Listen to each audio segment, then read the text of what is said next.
Hey everyone, welcome back to our new mini blog. So দিনটা ছিল রবিবার। আমি আর শাশ্বত কোথায় যাচ্ছি এতক্ষণে নিশ্চয়ই তোমরা বুঝে গেছো। একদম ঠিক, আমি আর শাশ্বত যাচ্ছি বারাসাত এবং একটা পুচকের অন্নপ্রাশনে। তো আমরা এখন চলে এসেছি পুচকের অন্নপ্রাশনে। পুচকের নাম হলো অরুণান। দেখো সে তার দিদির কোলে কি সুন্দর ছোট্ট করে বসে আছে। আর এই হলো পুচকে, যার এতক্ষণ তোমরা বৃদ্ধি গায়ে হলুদ সব দেখলে। পুচকে এখন খাওয়া দাওয়া করে একটু মায়ের সঙ্গে এসছে বাইরে একটু ঘুরুঘুরি করতে। আর এখানে যে দুজনকে দেখতে পাচ্ছ এরা হলো পুচকুর ছোট্ট ছোট্ট দুটো মাসি। তো চলো তোমাদেরকে ভেতরে নিয়ে যাই এবং দেখাই যে ভেতরটা কি সুন্দর করে সাজানো হয়েছে। পুচকের অন্নপ্রাশন বলে কথা, সে যেখানে মুখে ভাত খাবে তার ব্যাকড্রপটা দেখো কি সুন্দর করে হয়েছে।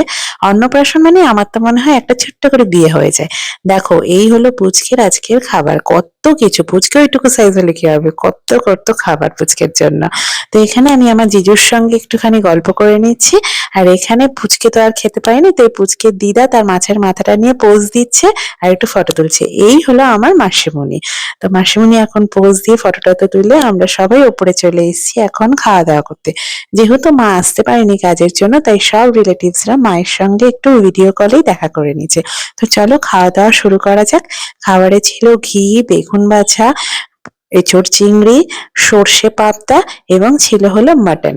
প্রত্যেকটা খাবারই অসাধারণ ছিল, দারুণ দারুণ খাবার ছিল। পুচকে খাক চাই না খাক, আমরা খুব সুন্দর করে পেট ভরে খেয়েছি। তো খাওয়া দাওয়া করে আমরা এখন নিচে চলে এসেছি। এখন সবাই মিলে একটু আড্ডা মারবো এবং ফটোশুট করব। পুচকে ঘুমিয়ে পড়েছে, কিন্তু পুচকের একটা ফ্যামিলি ফটোগ্রাফ তো চাই। এই পুচকু এখন তার মায়ের কোলে ঘুমিয়ে আছে, আর পাশে হলো পুচকের দিদি আর হলো পুচকের বাবা। তো চলো সবাইকে টাটা বলে এবার বাড়ির পথে যাওয়া যাক। ভিডিওটা ভালো লাগলে একটা লাইক করে দিও। Tata, love you all.